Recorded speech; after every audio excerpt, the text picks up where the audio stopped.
Hey Fresh fans, Kieran here from Fresh Farm Aquaponics. Today we're going over part 3 of how to build your own indoor aquaponics garden.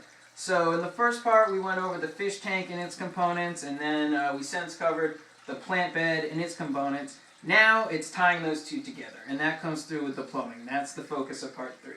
So for the plumbing, there are two main parts. There's the pump to get water into the plant bed, and then there's your siphon to get water out of the plant bed. The pump, we like to place ours directly below the plant bed. Just saves a little space on hosing and things like that. Your hosing comes out and it goes directly to the top of the plant bed. It's flowing water at a constant rate into the plant bed. You do want to secure your hosing. We have a little zip tie on the back here that secures it just so it doesn't spray wildly when you first turn it on. So what we have here is we have water filling up to the top of the plant bed.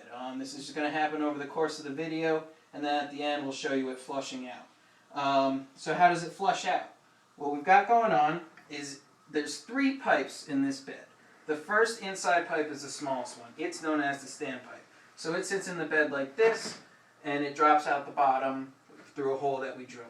What you do is you put a little attachment on top here. And what this attachment is, it's a 1-inch male adapter and a threaded female coupling that it goes into with a slip fitting on the bottom, so it slips right onto the pipe. So it's got the threads on top and the slip on bottom. And then you put that in, and then around that you put your belt.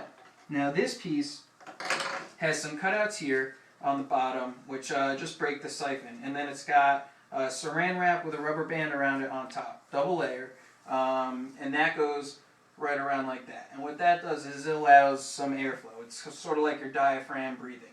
As the water goes up, it's going to push this up, and then as the water starts spilling out, it creates a drag force, and it pushes it right back in. And then around that, you have a media guard. Now with a media guard, this one has slits in it.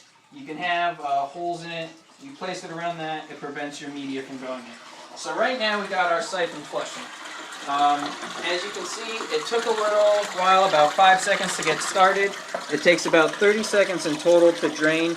It's going to drain the entire volume of this bed to about right around here.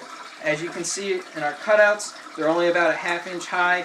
That's about the level it's going to drain to, because that's what we do to stop the siphon.